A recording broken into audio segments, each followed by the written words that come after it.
Welcome to Shri చక్ర news bulletin. ముందుగా headlines. Singareni area హాస్పిటల్లో ఘనంగా అంబేద్కర్ జయంతి వేడుకలు.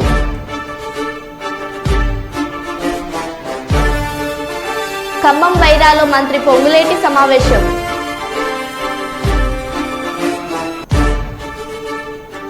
ఏపీ సీఎం వైఎస్ జగన్మోహన్ రెడ్డిపై జరిగిన దాడిని ఖండించిన మంత్రాలయం ఎమ్మెల్యే బాలనాగారెడ్డి.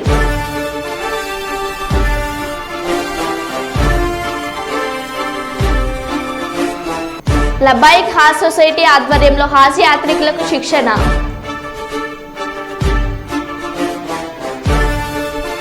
దళితులకు రిజర్వేషన్లు ఇచ్చిన మహనీయుడు doctor BR Ambedkar. MLA Vivek Venkataswamy. ఇక వివరాల్లోకి వెళ్తే, సజ్జల మాట్లాడుతూ చంద్రబాబు తన కార్యకర్తలకు మంచి చెప్పడానికి బదులు రెచ్చగొట్టే విధంగా వ్యాఖ్యలు చేస్తున్నారు. సీఎం జగనన్న చేస్తున్న యాత్రకు వస్తున్న ప్రజాస్పందన చూసి ఓర్వలేక ఇలాంటి చర్యలకు పాల్పడ్డారు. ఇది కోల్డెడ్ బ్లడెడ్ ప్లాంట్ మర్డర్. అదృష్టం బాగుండి దాడి నుంచి బయటపడ్డారు. కేవలం దేవుని ఆశీస్సులతో జగన్ క్షేమంగా ఉన్నారు. జనంలోకి రాకుండా ఆపాలనే ప్లాన్తో ఈ చర్య చేపట్టారు. కానీ ఎవరు జగన్ని ఆపలేరు. ఈ ఒక్కరోజు విశ్రాంతి తీసుకుని రేపటి నుంచి ఎన్నికల ప్రచారం నిర్వహిస్తారు. వైసీపీ గెలవడం ఖాయం. చంద్రబాబు రాజకీయ సిద్ధాంతంలో ద్వేషం, రెచ్చగొట్టడం వంటి వాటితో రాజకీయాలు చేస్తున్నారని అన్నారు. ఎప్పుడైతే డెస్పరేట్ అయిపోతున్నారో అధికారంగా మళ్ళీ రెండోసారి కాదు, ఇంకా శాశ్వతంగా ఈసారి ఉండదు అనుకున్నప్పటి నుంచే ఆయన వాయిస్ టోన్ మారింది. డిఫరెంట్ దీంట్లో రెచ్చగొట్టే దాంట్లోకి పోతున్నారు. ఇలాంటివి ఇంకా చాలా ఉన్నాయి, అందరూ గమనిస్తూనే ఉంటారు. ఈరోజు జగన్మోహన్ రెడ్డి గారి యాత్ర ఏదైతే సూపర్ సక్సెస్ అవుతోంది, సూపర్ హిట్ అవుతోంది, ప్రజలు మరోసారి గతం 19 ఎన్నికల కంటే మరింత దీనికి ఇదిగా ఆదరించబోతున్నారు స్పష్టంగా కనపడుతున్న నేపథ్యంలో ఈ దాడి జరిగింది. ఈ దాడి జరగడం కూడా ప్రమాదకరమైన దీనికి దారితీసే రకంగా జరగడం వల్ల ఇది ఎవరై ఉంటారు అని అనుకున్నప్పుడు, ఎవరైతే దీనివల్ల ఈయన యాత్ర వల్ల నష్టపోతున్నారో వాళ్ళ మనుషులై ఉంటారు, లేదా ఆ స్కూల్ ఆఫ్ థాట్, ఆ సిద్ధాంతాన్ని నమ్ముకున్న వాళ్ళై ఉంటారు అన్నది ఖచ్చితంగా అనిపిస్తుంది. దానికి తోడు భుజాలు తడుకోవడం వాళ్ళు మొదలుపెట్టి డ్రామాలు ఆడడం దగ్గర నుంచి, లేదా భద్రతా వైఫల్యం ఇంకోటి ఏదో క్రియేట్ చేసి మాట్లాడడం, ఇవన్నీ చూశాక ఆ మీడియా కానీ వాళ్ళు కానీ ఈరోజు ఆ సోషల్ మీడియాలో వస్తుంది చూశాక వీళ్ళే అయి ఉంటారనేది ఖచ్చితంగా అనిపిస్తుంది. మహబూబాబాద్ జిల్లా తొర్రూరు మండల కేంద్రంలోని మడిపల్లి గ్రామంలో జరిగిన సంఘటన గురించి పూర్తిగా తెలియకుండా తొందరపాటుతో బీఆర్ఎస్ పార్టీ నాయకులు తప్పుడు ఆరోపణలు చేస్తున్నారని, ఇలా తప్పుడు ఆరోపణలు చేయడం సిగ్గుచేటని కాంగ్రెస్ పార్టీ సీనియర్ నాయకుడు వేపుల వెంకన్న అన్నారు. మడిపల్లి గ్రామంలో గత బీఆర్ఎస్ ప్రభుత్వంలోనూ ఏనగుట్టలు మాయం చేసి చెరువు కుంటలలో నల్లరేగడి మట్టిని ఇటుక బట్టీలకు అమ్ముకొని సొమ్ము చేసుకున్న బీఆర్ఎస్ నాయకులు ఇప్పుడు కూడా అదే విధిగా మడిపల్లి గ్రామంలో మైనింగ్ మాఫియా చేస్తూ ట్రిప్పుకు 700 నుంచి 800 రూపాయల వసూళ్లకు పాల్పడుతూ గ్రామాల్లోని ప్రజల దగ్గర అధిక మొత్తంలో ప్రజల దగ్గర నుంచి డబ్బులు వసూలు చేస్తూ నిరుపేద, పేద, మధ్యతరగతి కుటుంబాలకు మట్టి రవాణా చేస్తూ వారి దగ్గర నుండి వసూలుకు పాల్పడుతున్నారని అన్నారు. ఇటు విషయంపై గ్రామంలోని కొంతమంది పెద్ద మనుషులు, ప్రజాప్రతినిధులు 400 రూపాయలకే ట్రిప్పు మొనం పోయాలని కోరగా అక్కడ వాగ్వాదంతో గొడవ జరిగిందని అన్నారు. వెంటనే రెవెన్యూ అధికారులు తెలుపగా మడిపల్లి గ్రామ కార్యదర్శి మరియు వీఆర్ఏ వచ్చి మట్టి రవాణా చేస్తున్న ట్రాక్టర్లను జేసీబీని అక్కడి నుంచి తరలించడం జరిగిందని తెలిపారు. వచ్చేసారు. వచ్చిన తర్వాత మళ్ళీ 3 గంటలకి ఏం జరిగిందో మాకు ఎవరికి ఏం అర్థం కాలేదు. కాకపోతే అక్కడ అర్థమైంది ఏంటిది అని అంటే, కిషోర్ రెడ్డి అనే ఒక ఆయన ఊళ్ళోకి రావటం, ఒక 2 వ్యక్తులకు తాపిచ్చి మళ్ళీ అదే ట్రాక్టర్ యజమానులని ఆ టైంలో పంపించటం వల్ల ఇదంతా ఈ సమస్య జరగటం జరిగింది. వాస్తవ పరిస్థితులకు ఏంటంటే ఇది కావాలని చేసిరు తప్ప ఎవరు దీన్ని కావాలని దాడి మాత్రం మా కాంగ్రెస్ నాయకులు ఎవరు చేయలేదు. వాళ్ళొచ్చి గొడవ చేసారు. ఆ జేసీబీని ఆల్రెడీ మా గ్రామ సెక్రటరీ వాళ్ళ సిబ్బందిని పంపించేసారు. జేసీబీ కూడా వెళ్ళిపోయినప్పటికీ వీళ్ళు దస్తగిరి అనే వ్యక్తి, అక్బర్ అనే వ్యక్తి బాగా తాగి వచ్చి మీరెందుకు పంపిస్తారని చెప్పేసి మాకు మొరం కావాలని చెప్పేసి, వాళ్ళకి వాస్తవానికి మొరం లేదు, ఏది లేదు. ఒక సమస్యను సృష్టించి వాళ్ళు గొడవ పెట్టుకొని, ఆ గొడవలో ప్లస్ ఇంకోటి ఏంటంటే పెనుగులాటలో జరిగింది. వాస్తవానికి ఆయనకు దెబ్బ తగలటం అనేది బాధాకరమైన విషయం. వాస్తవం జరిగింది ఏంటంటే పెనుగులాట. అది పెనుగులాటలో వాళ్ళిద్దరు అయిపోయారు, ఈయన ఒక్కడైపోయాడు. సోమిరెడ్డి అన్నట్టు ఆయన ఒక్కడైపోయాడు, వాళ్ళిద్దరు. దాంట్లో తప్ప మళ్ళీ ఇంకో కార్యకర్త అక్కడ ఉన్న నాయకులు ఆపిరే తప్ప ఎవరు కూడా చేసుకోలేదు. ఈ జడ్పీటీసీ కూడా ఇటువంటి ఆరోపణలు చేయడం సరైనది కాదు. దీనిలోనే ఇంకొకటి ఈ విషయమే కాకుండా ఇంకొక ఆరోపణ కూడా కాంగ్రెస్ నాయకుల మీద ఆరోపణ చేశారు. ఫ్లెక్సీలు మేమే చింపుకొని కేసులు పెట్టారని చెప్పేసి సీఎం జగన్ పై రాయితో దాడి బస్సుపై నుంచి సీఎం జగన్ ప్రజలకు అభివాదం చేస్తున్నప్పుడు దాడి చేశారు. అత్యంత వేగంగా సీఎం జగన్ కనుబొమ్మకు తాకిన రాయి సీఎం జగన్ పై క్యాట్బాల్తో దాడి చేసినట్లు అనుమానం. రాయి తగలడంతో సీఎం జగన్ ఎడమ కంటి కనుబొమ్మపై గాయం. సీఎం జగన్ పక్కనే ఉన్న ఎమ్మెల్యే వెల్లంపల్లి ఎడమ కంటికి సైతం గాయం. వెంటనే సీఎం జగన్ కు బస్సులో ప్రథమ చికిత్స అందించిన వైద్యులు. ప్రథమ చికిత్స తర్వాత మళ్లీ బస్సు యాత్ర కొనసాగిస్తున్న సీఎం జగన్. విజయవాడలో సీఎం జగన్ కోసం పోటెత్తిన జనం. విజయవాడ సిటీలో 3.5 గంటలుగా అప్రమత్తంగా కొనసాగిస్తున్న భారీ రోడ్ షో సీఎం జగన్ కు వస్తున్న ప్రజాభిమానాన్ని ఓర్వలేకే టీడీపీ వర్గాలే దాడి చేసి ఉంటారని వైఎస్ఆర్సీపీ కార్యకర్తలు వాపోయారు.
కేంద్రంలో రాబోయే పార్లమెంట్ ఎన్నికల్లో కాంగ్రెస్ పార్టీ అధికారంలోకి రావడం ఖాయమని Congress party Khammam parliament incharge revenue మంత్రి పొంగులేటి శ్రీనివాస్ రెడ్డి అన్నారు.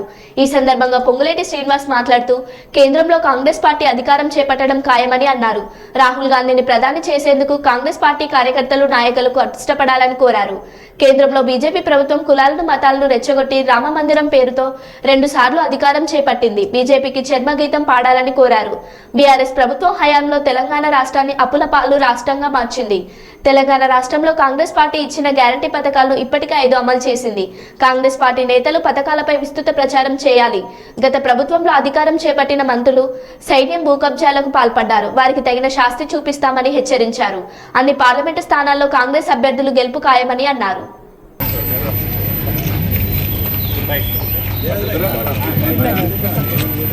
जोहार बीआर अंबेडकर, जोहार जोहार अमर है बीआर अंबेडकर, अमर है जगन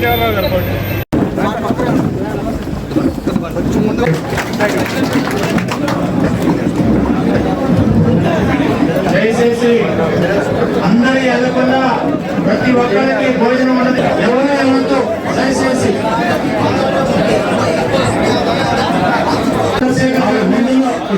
ఇక్కడ ఉన్నాడు. అలాగే మన పట్టణ కాంగ్రెస్ అధ్యక్షుడు ఎదురు సీతారామ గారిని కాంగ్రెస్ పార్టీ ముఖ్య కార్యకర్తల రెవెన్యూ శాఖ మంత్రి వర్యులు పొంగులేటి శ్రీనివాస్ రెడ్డి గారి అభ్యర్థిగా నిర్ణయించిన శిరస వహిస్తూ ప్రారంభించుకున్నాం. నిరుద్యోగ యువతికి దాదాపు 33,000 పైచిలకు ఉద్యోగాలు ఇచ్చుకున్నాం. నిధులు జమ చేయడం జరిగింది వారి ఖాతాలో.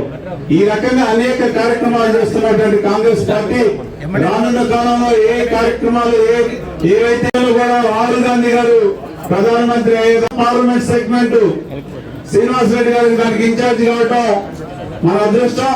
తప్పకుండా మిగతా అన్ని నియోజకవర్గాల కన్నా గారికి, రంగారావు గారికి, జయపాల్ గారికి, మంజుల గారికి, రాయల్ నాగేశ్వరరావు గారికి, అట్లాగే 5 సర్పంచులు, జడ్పీటీసీలు అందరికీ కూడా జిల్లా కాంగ్రెస్ పార్టీ తరఫున నమస్కారాలు.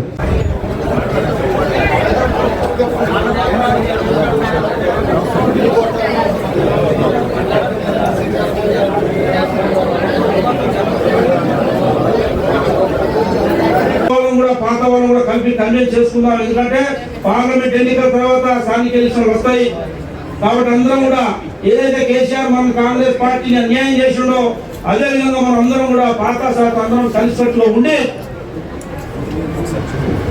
మన గ్రామాల్లో, మండలాల్లో, ఈ నియోజకవర్గంలో పార్టీని బలోపేతం చేసే దాంట్లో మనం అందరం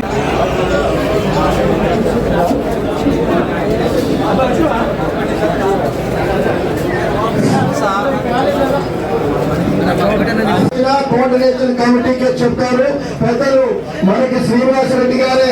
సమావేశం యొక్క ముఖ్య ఉద్దేశం మీకు తెలియంది కాదు.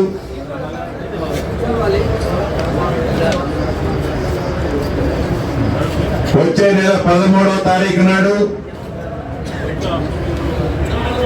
తెలంగాణ రాష్ట్రంలోని 17 పార్లమెంటు స్థానాలకు ఎంపీ ఎన్నికలు జరగబోతున్నాయి. ఈ ఎన్నికల్లో 17కు 17 స్థానాలు కాంగ్రెస్ పార్టీ అభ్యర్థులు నిలబడుతున్నారు. కాంగ్రెస్ పార్టీ అభ్యర్థుల్ని తెలంగాణ రాష్ట్రంలో అత్యధిక సీట్లు గెలిపించుకొని ఈ భారతదేశం బాగోగుల కోసం, ఈ భారతదేశ ప్రజల కోసం, ఈ భారతదేశాన్ని ఉన్నత స్థానంలో ఉంచడం కోసం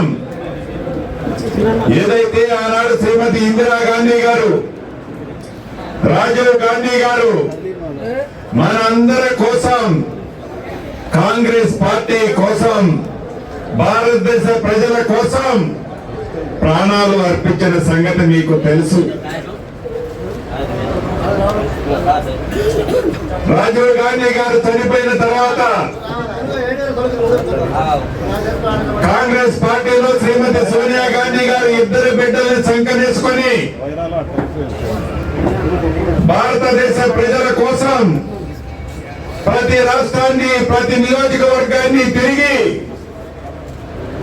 భారతదేశంలో కాంగ్రెస్ పార్టీని ప్రజలలో మమేకం చేసి కాంగ్రెస్ పార్టీని కాపాడిన సంగతి మీకు తెలుసు. ఆనాడు నిజంగా ఈ రాహుల్ గాంధీ గారే ప్రధానమంత్రిని చేయాలి అనుకుంటే 20 సంవత్సరాల ముందే ఈ రాహుల్ గాంధీ గారు ప్రధానమంత్రి అయ్యేవారు. అవకాశం వచ్చిన 2 సార్లు ప్రధానమంత్రి స్థానాన్ని సున్నితంగా తిరస్కరించి దేశ ప్రజల కోసం, దేశ బాగోగుల కోసం ఆనాడు కాంగ్రెస్ పార్టీలో ఉండి రాహుల్ గాంధీ గారు వారు ప్రధానమంత్రి తీసుకోకుండా కాంగ్రెస్ పార్టీలో ఉండే పెద్దలకి ప్రధానమంత్రి ఇచ్చిన గొప్ప సంస్కృతి, నీతి ఉన్న కుటుంబం. కర్నూలు జిల్లా మంత్రాలయంలో రాజ్యాంగ నిర్మాత డాక్టర్ బిఆర్ అంబేద్కర్ 133వ జయంతి వేడుకల సందర్భంగా స్థానిక బస్టాండ్ వద్ద ఉన్న అంబేద్కర్ విగ్రహానికి ఎమ్మెల్యే బాలనాగిరెడ్డి పూలమాలలు వేసి నివాళులర్పించారు. అనంతరం ఎమ్మెల్యే బాలనాగిరెడ్డి ఏర్పాటు చేసిన మీడియా సమావేశంలో నల్ల బ్యాడ్జీలు ధరించి నిరసన వ్యక్తం చేసిన అనంతరం ఆయన మీడియాతో మాట్లాడుతూ వైఎస్ రాజశేఖర రెడ్డి మరణాంతరం వైఎస్ఆర్సీపీని వైఎస్ జగన్ స్థాపించారు. గల్లీ రాజకీయాల నుంచి ఢిల్లీ రాజకీయాల వరకు జగన్మోహన్ రెడ్డిని ఓడించాలని కూటమి ఏర్పాటు చేసుకున్నారని అన్నారు.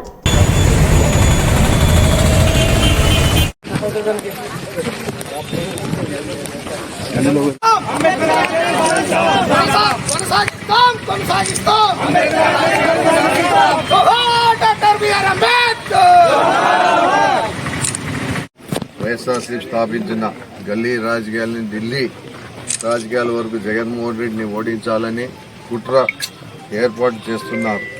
ఏపీ ముఖ్యమంత్రి వైఎస్ జగన్మోహన్ రెడ్డి పార్టీ స్థాపించిన రోజు నుండి నేటి వరకు ప్రజాదరణ ఎక్కడా కూడా తగ్గలేదు. 2018లో విశాఖ ఎయిర్పోర్ట్లో కత్తితో పొడిస్తే దాని కోడి కత్తి అని ఆ రోజు తెలుగుదేశం వాళ్ళు విమర్శించడము ఎగతాళి చేయడం జరిగింది. అలాగే నిన్న విజయవాడలో నడి రోడ్డున భారీ ఎత్తున బస్ యాత్ర జరుపుతుంటే జగన్మోహన్ రెడ్డి పైన మళ్ళీ ఎమ్మెల్యేల పైన రాళ్ళు విసరడము, ఆయన గాయం కావడం జరిగింది. దాన్ని కూడా కోడి కత్తి అని చెప్పి జగన్మోహన్ రెడ్డి అదే దీంట్లోనే మళ్ళీ ఇది కూడా ఒక నాటకం అని చెప్పడం చాలా బాధాకరంగా ఉంది. ఒక 14 సంవత్సరాలు ముఖ్యమంత్రి అయ్యి 40 ఏళ్ళ ఇండస్ట్రీ ఉన్న ఒక మాజీ ముఖ్యమంత్రి ఇలా మాట్లాడడం చాలా బాధాకరంగా ఉంది. అదే పక్క రాష్ట్ర నరేంద్ర మోడీ ప్రధానమంత్రి కూడా చెప్పడం జరిగింది, ఆయన జల్లి కోలుకొని ఇది కావాలని.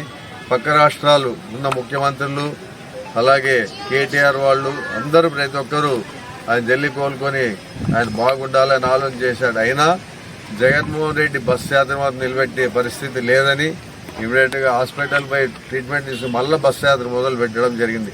అంటే ఈ ప్రజాదరణ చూసి ఓర్వలేకే తెలుగుదేశం వాళ్ళు ఇలాంటివన్నీ చేస్తున్నారని చెప్తున్నాం. కానీ వాళ్ళు మాత్రం మేమేమి చేయలేదంటారు. అది బోండా ఉమా ఏరియాది, అది రౌడీ ఏరియాది, అది తెలుసు అందరికీ. అలాంటి ఏరియాలో ఇలా జరిగిందంటే ఎక్కడా జరగలే. మళ్ళీ రాష్ట్రంలో అన్నీ తిరుగుతున్నాడు బస్సు యాత్ర, ఎక్కడా జరగలే. ఒక విజయవాడలోనే జరిగిందంటే వాళ్ళు అదే పనిగా ఆ ఇరుకు రోడ్లలో ఎక్కడ ఎవరితోనో కనపడదన్న ఆలోచనతో వాళ్ళు చేయడం చాలా బాధాకరంగా ఉంది. సరే, రేపు 13 ఎలక్షన్ జరగబోతుంది. మే 13, జూన్ 4 ప్రజలు తీర్పిపోతున్నారు. ఆ రోజు తెలిసిపోతుంది ఎవరి వ్యక్తిత్వం ఏమనేది కూడా ఆ రోజు తెలుస్తుంది. అందుకే వాళ్ళు ఇలాంటి ఏమన్నా కుట్రలు పనినా భయపడే ప్రసక్తి మా జగన్మోహన్ రెడ్డి లేడు, ఎమ్మెల్యేలుగా లేము, మా కార్యకర్తలు లేరు, మా నాయకులు ఎవరు కూడా భయపడే ప్రసక్తి లేదు. ఇలాంటి రాళ్ళు ఎన్ని కొట్టినా మేము ఆలోచన చేయదలుచుకోలేదు. మేమన్నిటికీ రెడీగా ఉన్నాము. మేము అనుకుంటే 5 సంవత్సరాల్లో తెలుగుదేశం వాళ్ళు కానీ బయట తిరిగే పరిస్థితి ఉండేది లేదు. కానీ జగన్మోహన్ రెడ్డి ఒకటే చెప్పాడు, పార్టీలకు అతీతంగా ప్రతి ఒక్కరికి మా లబ్బాయిక్ హౌస్ సొసైటీ ఆధ్వర్యంలో కరీంనగర్ ఉమ్మడి జిల్లా పవిత్ర యాసి యాత్రికుల కోసం కరీంనగర్ ఫంక్షన్ హాల్లో ట్రైనింగ్ క్యాంప్ నిర్వహించారు. ఈ క్యాంపులో కరీంనగర్, జగిత్యాల, పెద్దపల్లి వివిధ జిల్లాల నుంచి దాదాపు 200 మంది హౌస్ యాత్రికులు పాల్గొన్నారు. ఇర్ఫాన్ ఉల్ ఖాన్ మాట్లాడుతూ హౌస్ యాత్రికుల కోసం ఈ యొక్క క్యాంపును ఏర్పాటు చేయడం జరిగిందని చెప్పారు. మరియు పవిత్ర హౌస్ యాత్ర శిక్షకులు కూడా ఈ సందర్భంగా మాట్లాడుతూ పవిత్ర హౌస్ యాత్రికులు అల్లా దయ వల్ల క్షేమంగా వెళ్లి వారి కార్యక్రమాలను పూర్తి చేసుకుని క్షేమంగా తిరిగి రావాలని ఈ సందర్భంగా వారు కోరారు. ज़ियारत मदीना मुनव्वरा के आदाब सीखना मुस्तहब है, लेकिन हम जो हज बैतुल्लाह के लिए सेलेक्ट हो गए ही फर्ज है। उम्रा हमारे ऊपर सुन्नत है, तो उम्रे के फराइज सीखना ये हमारे लिए जरूरी है। ऐसा नहीं है कि हम जो है उनकी तरह ये कहें कि भाई वहां चले गए तो हो जाता। और आपको मैंने सुनाया या नहीं सुनाया नहीं मालूम, इसलिए कि मैं रमजान से पहले भी आपके पास आ चुका। क्या हो जाएगा? मौलिम होता ना बोले। हमारे हैदराबाद में हम लोग हज से वापस आने के बाद हाजियों का एक प्रोग्राम करते और उनसे तासुराती प्रोग्राम रखते कि आप हज में क्या तासुरात थे, हज में आपको।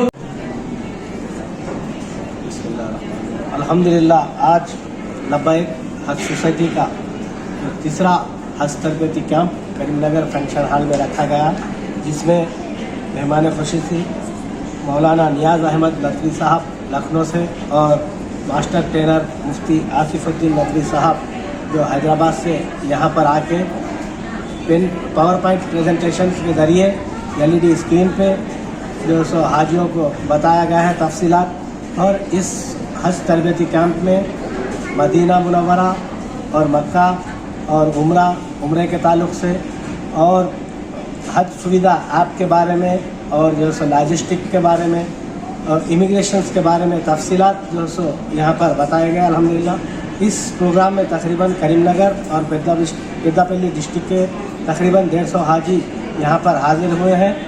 अल्हम्दुलिल्लाह हर साल की तरह हम लोग तकरीबन 2014 से ये जो सो हाजियों की खिदमत में लगे हुए हैं और हमारे मास्टर ट्रेनर आसिफुद्दीन साहब भी हर साल यहाँ पर आके बेहतरीन से बेहतरीन अंदाज में जो है सो यहाँ पर हाजियों को ट्रेनिंग दे रहे हैं और हम दुआ करते हैं कि अल्लाह ताला हमारे खिदमत को कबूल करे और जो भी हज को जा रहे हैं अल्लाह ताला इन्हें हज मबरूर अता फरमाए और हज के नियामतों और बरकतों से इन्हें माला माल फरमाए।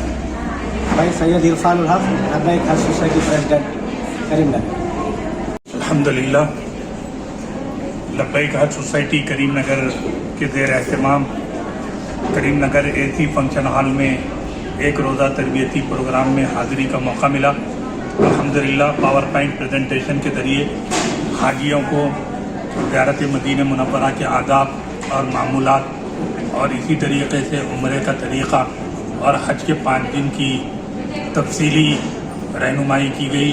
हज के फ़राइज़ व वाजिबात और इसी तरीके से डे वाइज हाजियों के मामूलात पेश किए गए अल्हम्दुलिल्लाह, जिससे हाजियों ने बहुत सारा फ़ायदा उठाया। अल्लाह तबारक व तआला से दुआ है कि अल्लाह तबारक व तआला हाजियों के हज को आसान फरमाए और कबूल फरमाए। కుప్పం నియోజకవర్గం బీఎస్పీ పార్టీ ఎమ్మెల్యే అభ్యర్థి గణేష్ ఆధ్వర్యంలో కుప్పం ఆర్టీసీ బస్టాండ్ వద్ద ఉన్న బాబాసాహెబ్ అంబేద్కర్ విగ్రహానికి పూలమాలలు వేసి నివాళులర్పించడం జరిగింది। ఈ సందర్భంగా ఆయన మాట్లాడుతూ అంబేద్కర్ ఆశయాలతో బహుజన రాజ్యం రావాలని, నా ప్రజలు పాలకులు కావాలని ఆశించి అంబేద్కర్ మనకు రాజ్యాంగాన్ని రాశారని తెలిపారు। అనంతరం అంబేద్కర్ గారికి నివాళులర్పిస్తూ కుప్పం నియోజకవర్గంలో బహుజన్ సమాజ్ పార్టీ ఏనుగు గుర్తుపైన ఓట్లు వేయాలని అభ్యర్థించిన ఎమ్మెల్యే అభ్యర్థి శ్రీ గణేష్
రామకృష్ణపూర్ సింగరేణి ఏరియా ఆసుపత్రిలో డాక్టర్ బిఆర్ అంబేద్కర్ జయంతి వేడుకలు హాస్పిటల్ సిబ్బంది ఘనంగా నిర్వహించారు। ఈ సందర్భంగా ఆసుపత్రి డివైసీఎం డాక్టర్ ఉషా అంబేద్కర్ విగ్రహానికి పూలమాలలు వేసి నివాళులర్పించి కేక్ కట్ చేసి మాట్లాడారు। బడుగు బలహీన వర్గాల ఆశాజ్యోతి డాక్టర్ బిఆర్ అంబేద్కర్ అని కొనియాడారు। ఎన్నో విద్యార్హతలు పొంది భారత రాజ్యాంగం నిర్మించి ప్రపంచ దేశాలకు ఆదర్శరాయుడు అయ్యాడని పేర్కొన్నారు। ఈ కార్యక్రమంలో nursing superintendent Vijayalakshmi, SC ST employees welfare association సిబ్బంది పాల్గొన్నారు।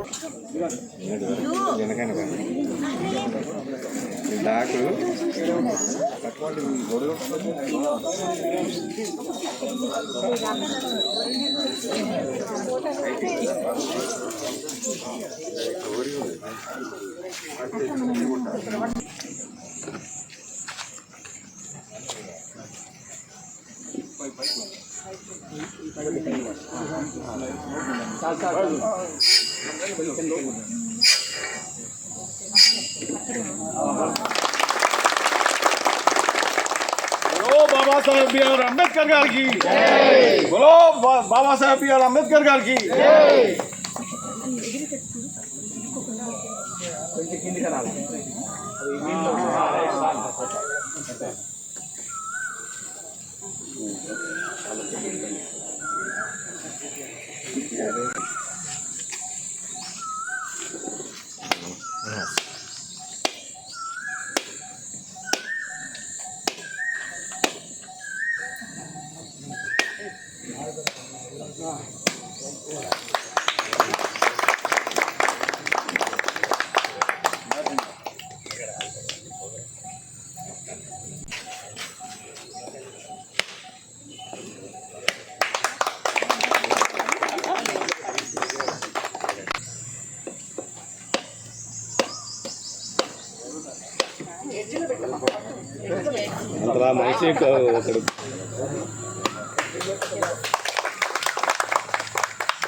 అది కన్ను ఏందనుకున్నా అది ఆపరేషన్ థియేటర్లు అంత గట్టిగున్నారే ఒక దెబ్బగా బాగుంటుంది.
భీమభాయి కడుపున మీరు పుట్టకపోయి ఉంటే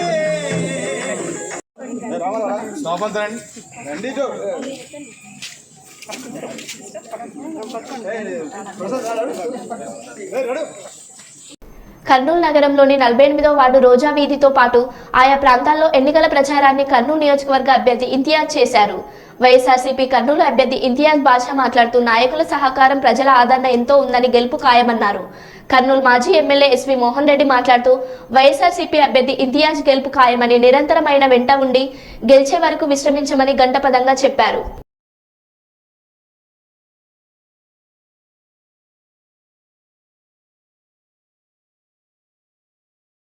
ఇంటర్మీడియట్ వరకు చదువుకున్నాను. తర్వాత ఇంజనీరింగ్ వరంగల్లో చేశాను. మళ్ళీ ఇక్కడ నేను బ్యాంకులో పనిచేయడం జరిగింది, సిటీఓగా పనిచేయడం జరిగింది. ఇక్కడే పెళ్లి చేసుకున్నాను. మా మామగారు డాక్టర్ ఇస్మాయిల్ హుసేన్ అని. మరి నేను ఎలా నాన్ లోకల్ అవుతానో మీరు ఎందుకు ప్రశ్న ఇస్తారో నాకు అర్థం కావట్లేదు. డాక్టర్ ఇస్మాయిల్ గారు నాన్ లోకల్ ఎలా అవుతారు? మా మామగారు, నేను ఇక్కడే పుట్టాను, ఇక్కడే పెరిగాను, ఇక్కడే నాతో పాటు చదువుకున్న వాళ్ళు చాలా మంది ఉన్నారు. మా ప్రిన్సిపాల్ తిమ్మయ్య గారు ఉన్నారు. మరి ఎందుకు నాన్ లోకల్ అవుతానో ఎందుకు అడిగారో వాళ్ళు ఎందుకు చెప్తారో. మరో బులెటిన్లో మళ్ళీ కలుద్దాం. Stay tune.